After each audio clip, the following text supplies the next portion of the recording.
Record.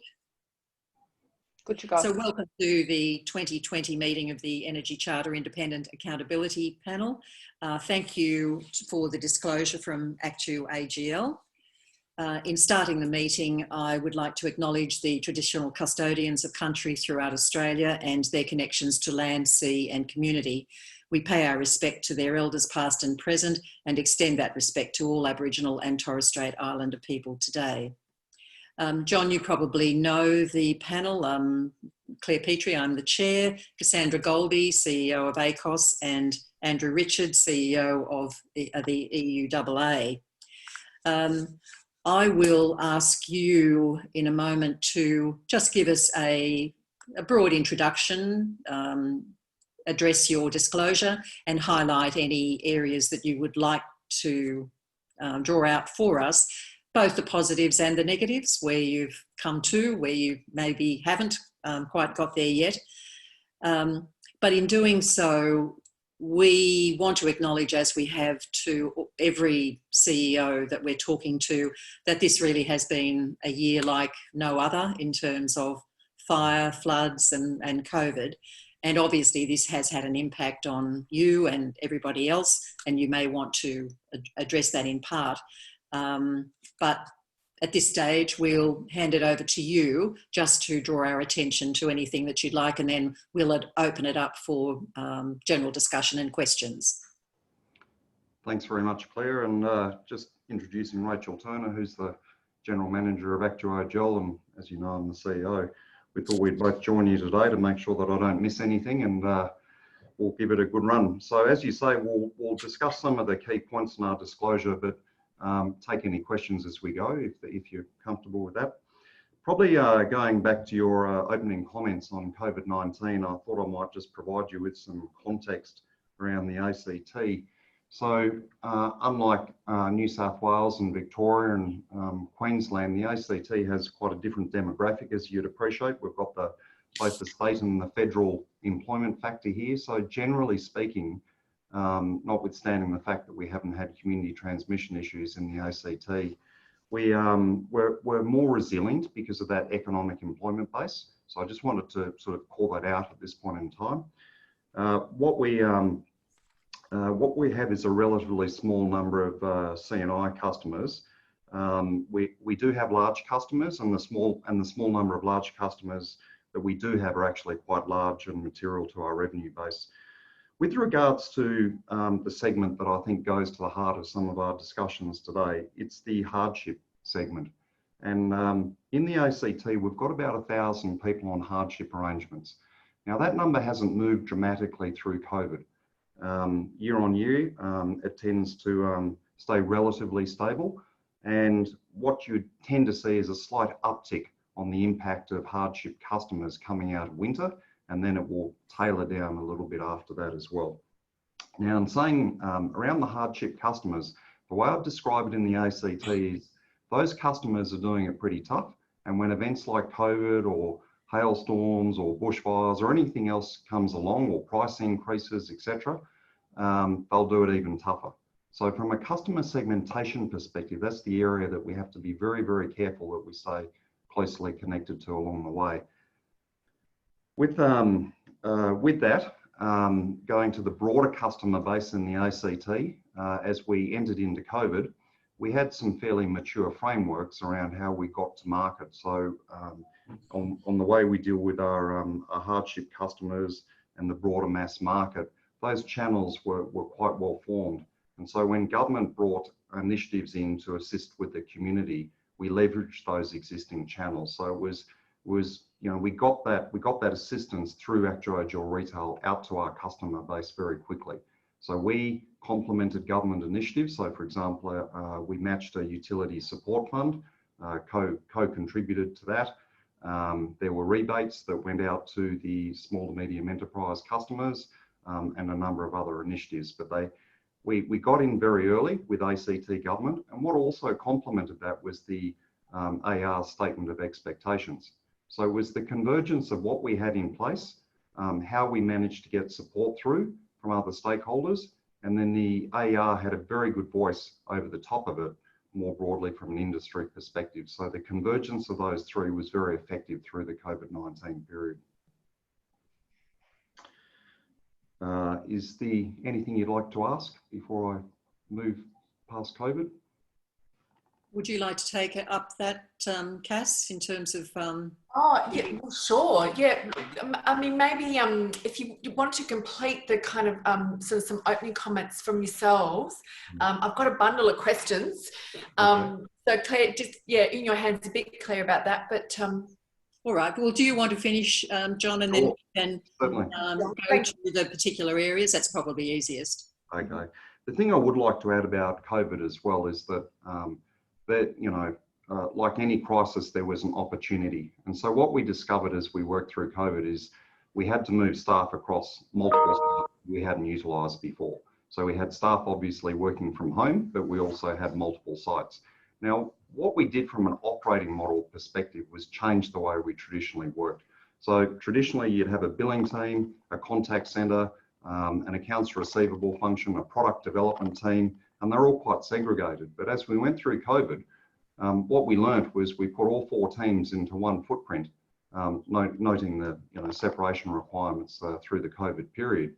And that actually formed a new operating model. And what we found was that we could get to the customer issues a lot faster with a resolution perspective. So literally, there were less handoff points on the way through. And you could literally spin your chair and have a conversation between the billing person, the contact center person, and receivables and the like. So it was a much more agile model in many ways.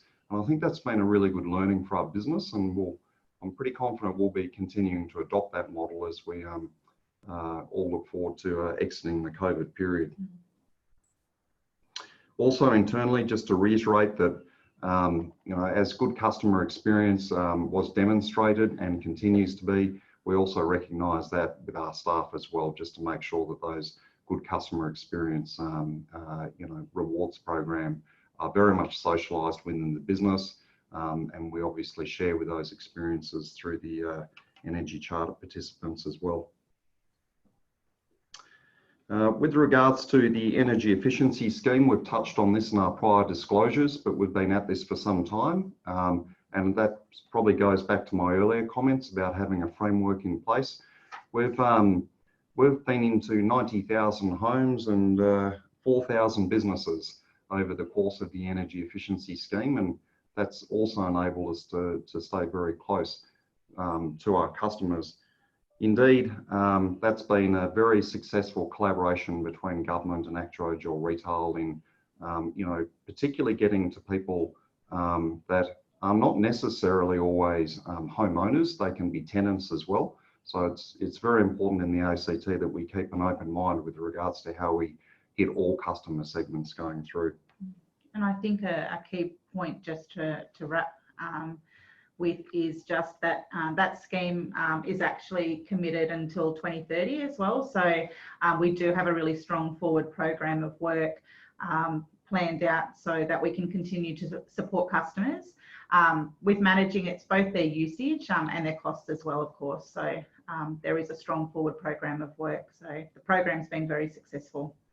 And that will change in its shape as we head through the challenges of decarbonisation and further climate change era, if I can put it that way. So, to date, I think what you describe it as we've got the quick wins from an efficiency perspective. So, light bulbs and heating and hot water systems and the like, but it's going to get more complicated and we'll need to think about how we tailor these initiatives moving forward. I just wanted to talk about a framework that we have, which is a continuing focus area, which is the Power Board. Now, that's just a name for a framework on how we actually use various channels to connect to our customers. We've got quite a few of them, so some of them can actually be on the phones, or they can be virtuals or face-to-face. There isn't a one size that fits all. And most of the time, we actually tailor our approach to get that specific customer feedback. So for example, if it was an issue with regards to how people feel about the environment, then we would bring a cohort together and have a discussion around that.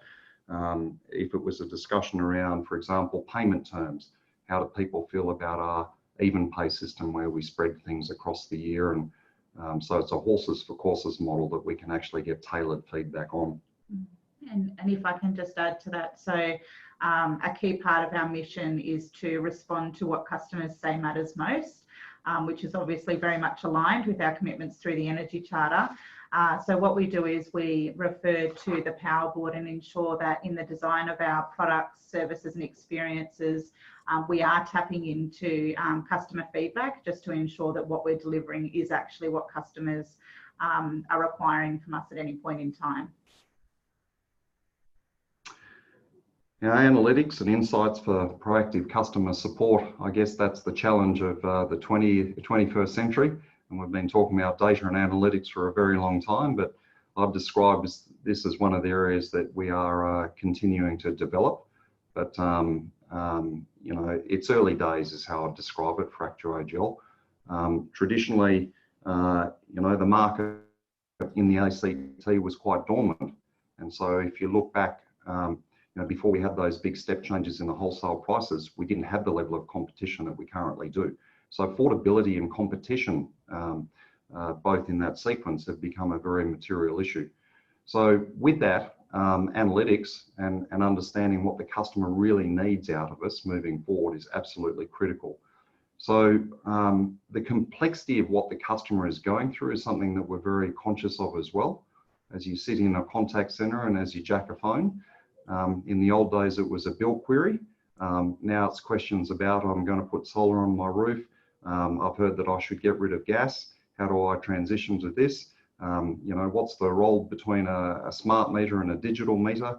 And indeed, these calls are incredibly complex. They're almost sort of, there'd be a certain segment that are advisory in nature now moving forward. So our contact center officers, our prosumers, our customer base, it's about, you know, being able to provide the service that sort of keeps it as simple as it can within a very, very complex landscape of the energy sector. And they hear so much in the ACT around the decarbonisation challenges. So I think we've got a lot to think about with regards to how we're going to use these analytics and respond accordingly to keep things simple as we can for customers through that conversation. And I think as well, just as we continue to see these changing conditions and, you know, I'm sure we'll touch on decarbonisation at some point. I think what we're hearing through double jacking, you know, in the contact centre and similar forums is, you know, customers are becoming increasingly engaged in terms of these changes, but they're not yet necessarily informed. So I think in terms of, you know, the forward program of work, you know, we will have an important role to play, you know, in terms of responding with products and services, but the right advice as well, to ensure that customers, you know, can come to us with their questions and we can support them through, you know, what is a very complex process. Moving on to a very important area, we'll just talk quickly about the complaint structure and sort of where we're maturing on our root cause analysis. Really understanding the pain points and how we respond to those and close the loop is a key issue for us. You know, the term root cause analysis is, you know, probably historically been used for non-retail sectors, more in the distributor land than it has in the retail. Now I know we've come a long way, but there's still a long way to go. So we're working through that, and in particular that data is supporting the trends that we need to understand as well. I think there's areas of quick wins, and then there's other issues that are far more complicated. And again, I think the Energy Charter provides a good platform for a safe conversation about how to navigate some of those more complex issues, which may not just be within the footprint of ActewAGL Retail. They're likely to be up and down the supply chain as well. And I think that's one of the great benefits that we've had from a broader conversation with the industry. I should say as well, though. If I can pick up on a couple of things now, actually, Claire, if that's all right with you. Yeah, of course. Just on the, because I think, you know, understanding the ACT and the fact that you've got, as you say, quite a framework of collaboration with government initiatives, that's a huge strength, and there is a leadership opportunity for you there to demonstrate that if you get things done in a particular way, you can deliver huge benefits for consumers in this environment. So I just wanted to drill into a couple of the really great initiatives. Can I just firstly say, I think your dashboard on outcomes is really excellent. You know, it's really great, and I would, you know, suggest we promo it a little bit, actually. It tells the story very powerfully and very clearly, and you're standing by your data, which is very important. That's what in the end tells us whether we're delivering on this or not. So I just wanted to pick up on the communications around with your customers. I note that we're not seeing yet a peak in big increase in hardship. And we do suspect that's because of the income supports that have happened, and who knows what's next. So have you done any forecasting of what it could look like for you, you know, knowing, segmenting your customers, and, you know, we know policies that are going to change people's income levels. Have you done any predictive work on that, and your capacity to respond to increasing hardship for people? Yes. So with regards to the work we've done, Cassandra, it's been very much through, I guess, a capacity to pay. So as most retailers would have been doing, they're looking for, and in many ways, that's a lag sign when you're getting to the point of, you know, you actually have a bill problem. So the scenarios that we're looking at are predominantly operated on the other side of Christmas and coming out. We would say that's a critical period to understand. Have you actually done scenario planning for that? Yes, we have. Okay. Yes. Great. Okay. I mean, it may not be a great look, but yes. Yeah. And very much modelled what some of those conditions could look like. And I guess going back to the comment of data, it's that early intervention to see any possible change to the trends and getting in early as you can. This is not a 3-month lag conversation. We literally micro-analyse some of the data around our customers. Every single Friday we have dashboards going out and looking for any inflection points that might be giving us concern to how we should respond to those moving forward. That's right. And I think, you know, to John's earlier point in terms of, you know, we have observed some resilience so far through COVID-19, but I think a really important point is, you know, that hasn't happened from standing still. So we did implement the additional dashboarding. So our customer facing teams have access to daily updates to data. So rather than focusing purely on those lag indicators, they can actually start to see where customers are shifting from one bucket to another. So where they may have previously not ever been in a situation where they, you know, made a late payment or they had overdue bills. We now have a very, you know, early view in terms of how things are changing, and we've made some changes to the way that our resources are allocated within the business to ensure that we have increased the number of outbound calls for that proactive and early support for customers. So making sure that they're receiving early, eligible concessions and discounts. And on that bit about making sure they're getting the access to the concessions, rebates, whatever's available, how proactive is that? Are you doing that uniformly for all customers, or are you flagging at-risk customers and then targeting only them for communications about that? So we are taking a prioritised approach to outbound calls, obviously just matching up, you know, resourcing, the ability to access the customers and ensuring that we get to the right customers first, if you like. So that's been the approach to outbound calls to customers. In terms of the availability of discounts, we have really increased our focus on this area this year. So we, during our price variation event earlier this year, we included with all correspondence the availability of market offers. We did write to all concession card holders who had remained on a standing offer, specifically to let them know about the availability of market offers. We did get an exemption from the Australian Energy Regulator to apply a discount to customers on our hardship program who had remained on a standing offer and not responded to previous correspondence regarding market offers. And we now have close to 100% of those customers. Yeah, I saw that. Yeah, so I was wondering how you got there actually. So that's great to hear the detail on that.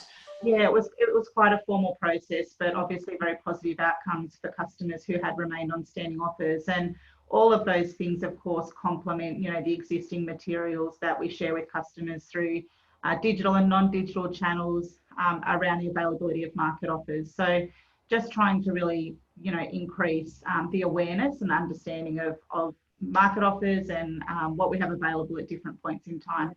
Just sort of to what extent you're using data and analytics and proactive communications, rather than the reactive, because I think that's where we're going to need to be going with, large numbers of people who've never navigated concession arrangements before and probably won't have any idea about some of that. Can I just, and the big reduction in the disconnections on the residential side, is that because of the income support arrangements, do you think, or? Well, disconnections have been ceased through the COVID period under the statement of expectation. And so the your predictive in your scenario planning, then, are you worried about the disconnection? I'm not terribly worried about disconnections. There's two lenses that I look at disconnection. There are those that people obviously can't afford to pay, and we have an approach for that. The other disconnection one is about unauthorised usage, and that's probably been a bit of a sleeper through COVID. And really, what we're trying to do, and we had a conversation actually with the AR this week about when we do transition back to that, we have to be very clear about what we're doing in this space, why we're doing it. But at the end of the day, in the ACT, our disconnection rate for non-payment is very low. And so we're taking all those steps initially to get in there with payment plans. But the reality is, though, is that if you can't get people to respond to you, unfortunately, there does come a point in time where the disconnection, unfortunately, is the last step in that process. And so I think whilst we're working through COVID, there is an underlying anxiety that there could be a ballooning effect down the line. Now, I don't think bad debt situation. Correct. And how worried you are about that, and what have you got a plan to deal with it? We're not in any of the analytics we're seeing to date. It's a scenario, so we've taken assumptions on what this could look like, but we haven't seen it play out at this point in time. But I think everyone's naturally anxious around what this landscape could look like moving forward. And the other point that's been sort of discussed through the Energy Charter members is the insolvency path that is being treated differently. And I think there's a potential convergence in a problem there where, we just need to make sure that as we sort of work through changed policy and legislation and things like this, that it's, at the end of the day, it's positive for the customer and it isn't actually creating a bigger problem. Thank you. Thanks, Claire. Thank you. And so I might go to Andrew.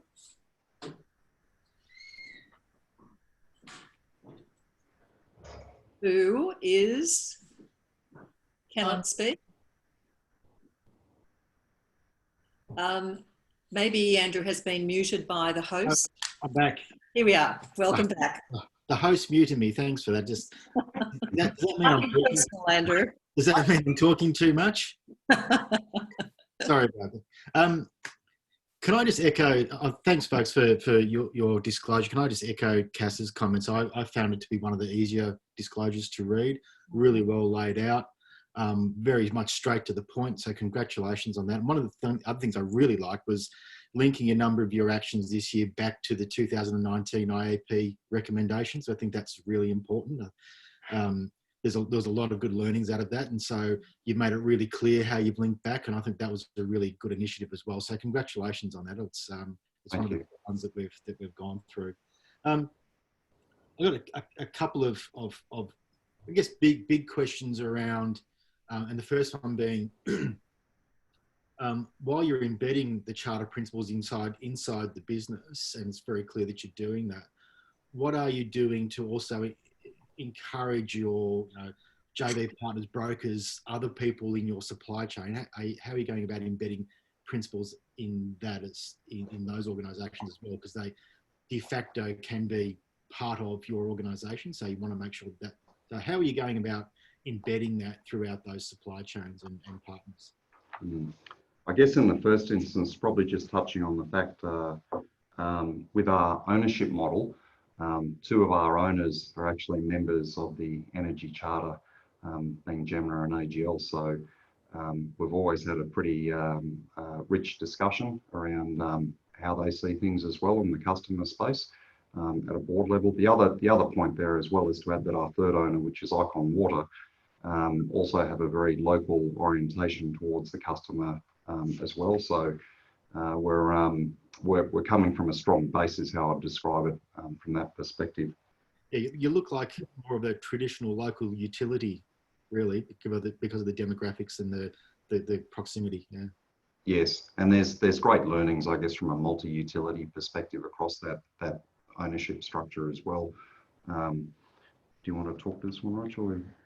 Oh, sure. Look, I think, I think we've probably, covered some of the specific, content, in terms of how we embed these various principles through our business. But I think a key one has just been, if I'm talking within ActewAGL as opposed to the broader supply chain, we did talk in our disclosure about the culture program that we implemented last year. So putting the customer at the centre has been very much part of that. And actually, we have reorganised from within the business as well to some of what John mentioned earlier to ensure that we have the right teams working closely together for better customer outcomes, which is things like less hands-off points, more first call resolution and things to that effect.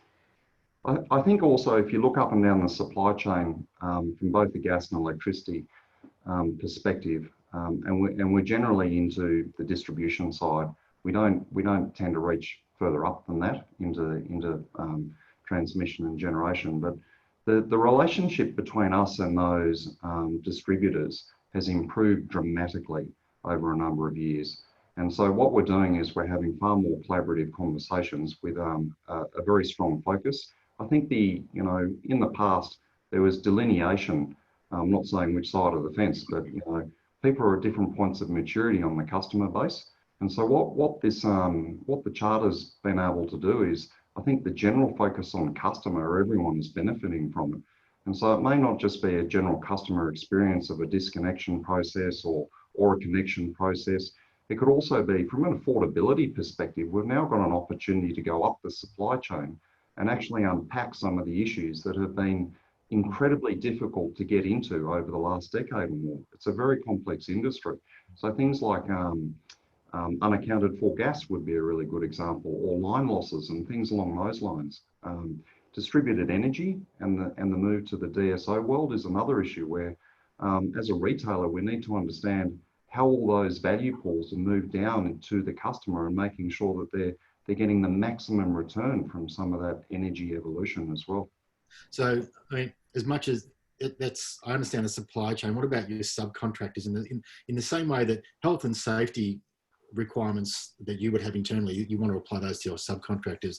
Do you apply the same rigor to the customer centricity? Yes, indeed. So our use of contractors in the ACT isn't terribly large. So, for example, energy bar services to the community are staffed by us. Meter reading is still undertaken by customers, but we treat sort of customer experience and safety hand in hand. So if there's any issues with regards to contractors, they're quickly explored, unpacked. It's the same model. All root cause analysis goes through. So we may not do the root cause analysis, but we would ask the contractor to do it, and then we'd ask them to report back to us on what that solution looks like. I think there's more work to be done probably in the procurement space. So, over a period of time, the safety has been well embedded into procurement and other issues, but I think it's time that, and environmental considerations is another area in procurement, but I think the general customer, and I'm not talking here about, traditional KPIs, the old sort of, model of here's 10 or 15. This is talking about making sure that as you procure people and deal with contractors in the supply chain, that they actually have that positive customer culture in their business to start with.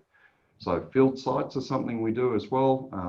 With regards to meter installations in retail, we all go out and we actually experience the contractor installing these meters And part of that right up back to our board on those visits is about whether or not there are positive or negative customer experience observations.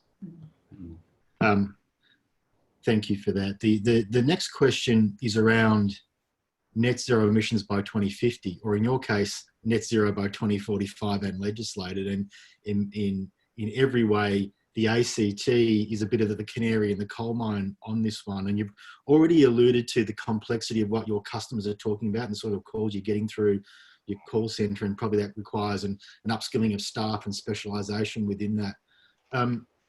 So if you could expand on that, I'm really interested and around, well, for some signatories, there's significant stranded asset risk associated with net zero emissions by 2050. And I'm wondering whether you're seeing that's a potential for you, and how we actually walk consumers through this together so that we don't end up with some unintended consequences where we're getting assets written off and then there's blowback to consumer bills, or for some people are pushing for accelerated depreciation. So, and a whole range of other things, like if we go to fully electrify the customer, what impacts that will have on the bill. So that canary in that coal mine, and you really, 2045 will come up pretty quickly, and you've got to start planning for it now. So can you take us through your experience to date and what you're seeing in the future around that? Certainly. So I'll probably start with, I guess, the way it's sitting in the ACT at the moment is there is obviously that legislation that exists, but the actual policy and some of the incentives that have been offered to the ACT, and we're obviously just going through an election period at the moment as well. So you're seeing a proliferation of energy initiatives and incentives, and literally we're into double-digit figures, ranging from increased solar, with a facility of $150 million to battery incentives. We're talking about community batteries, Electric vehicles, electrification of transport, $60 million into that one as well, and the list goes on. So the general perspective at the moment is that from a technology perspective, the electrification path is something that the ACT government are following quite quickly, because the alternative solutions, i.e. hydrogen, biogas, and some of the other decarbonisation initiatives are further away. And so if we're on the 2050 discussion, that would change the lens a little bit, because there's an enormous, as you know, there's an enormous amount of industry focus on trying to crack some of the decarbonisation of the gas networks. And to your point about stranded assets, the last thing that we want to do is write off a gas network and have the customers pay for that when that gas asset it's in very good shape, has served the community well, and has got many years of effective life ahead of it. So the stranded asset risk is a huge issue, and it's coming very quickly. So at the moment, what the community is saying, and particularly our community groups and ACTWAGL and COTA and many of those groups, what they're saying is that we really want to decarbonise the ACT landscape, but affordability is a huge issue. And so putting it bluntly, people want to decarbonise, but they don't want to pay to the level that decarbonisation, and that's the tension in the conversation about how we're going to get to 2045 in a manner that consumers are informed and have a very good understanding of the profile of the cost impact of those various options that people can take. John, can I just pick, Andrew, on that theme there, so coming back to the really important work you've been doing on energy efficiency, we often say actually the most immediate effective way to reduce energy bills is not gas, it's actually energy efficiency for people who don't have access to the best of what we've got available. And there are issues of control and financing of that. Right. And, the power you have to tell a good story on that, because you are actively doing a lot of that on a scale that we don't have nationally. And then secondly, about the distributed energy agenda, and the big equity issues there for customers, and what you see as the agenda there, both for you, but also for the industry. So with a commitment to emissions reduction, but wanting to deliver affordability, those two are very powerful for people on low and modest incomes. Absolutely. And I think, I just want to go on record as saying, we very much support decarbonisation. Yeah. There's no debate about whether or not we should or shouldn't be doing. And the well-used term in the industry is what is the least cost path to that outcome that we're trying to achieve. Now, I think the term least cost can be a little bit misleading. I don't think that's the right terminology we should be using for this debate. It's probably about understanding what the options are for consumers and how they're going to make that choice. But most importantly, the voice of the customer cannot be lost on the way to 2045. That is absolutely critical. Legislation and policy, I understand that, we respect that, we understand what we need to do in those spaces, but we have to continue to hear the customer voice on the way through. Now, with regards to the social equity of that transition, the ACT government have a term called just transition. Now, I think that needs to be unpacked quite substantially. What we've seen is that there's been quite a substantial shift with regards to the equitable treatment of how people who cannot afford these types of step changes in their footprint of utilising gas and electricity or electric vehicles or solar and all the rest of it. The incentives and some of the initiatives coming out are particularly targeted towards that segment of socio-economic affordability. So I think what we're seeing is a correction in that footprint moving forward. But most importantly as well, that we have to make it as seamless and as stress-free for our customers as we transition to 2045 through these initiatives as we possibly can. Transitioning from gas to electricity sounds very simple when you say it in 30 seconds. It's not that simple. We've got overhead lines in the ACT. We may need to actually, put those underground. You might need to move from single-phase power to three-phase power. You may need to have your gas, truncated and formally disconnected and digging up trenches. Your appliances change out in the home is really big. And I think people are wanting to make sure that if they're going to invest into what the decarbonised path looks like, they're getting the financial return, they're balancing that with how they want to live as well. And most importantly, it's affordable for them on the way through. So it's an incredibly complex issue. I don't propose to have, any magical answers to this. It's so early, but it's coming so fast. And the more incentives that are going out there, the faster we have to navigate this. So the consumer voice has to be heard on the way through. The quote there, the voice of the customer can't be lost on the way to 2050, I think is sums it up, John. It's I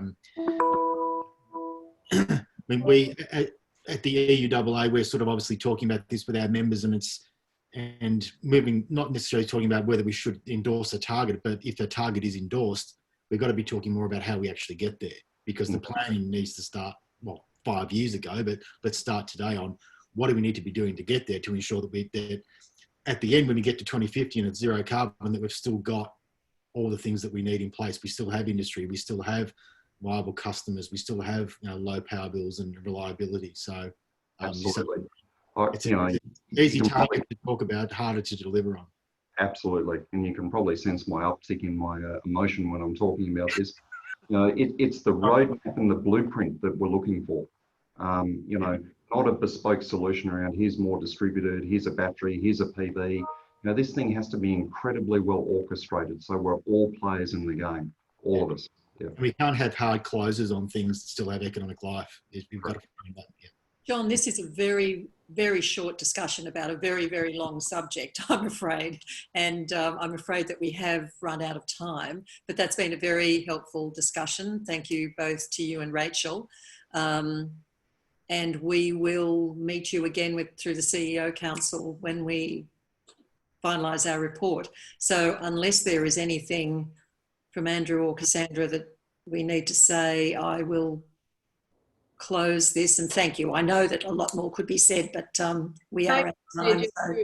To invite John to consider for the CEO Council discussion, if there was the one or two major things that you think the industry should be working on together over this next 12 months, given how pressing we can see the economic conditions are going to be, what would you want the panel to be focusing on in its report?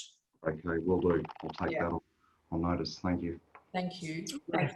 Thank you both. Thanks for your time. All right, thank nice you. to talk to you. Thank you. Great. Bye-bye. Thank-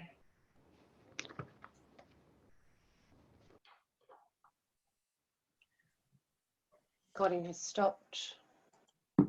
Thanks, Cheryl. It still looks like it's recording. Doesn't it?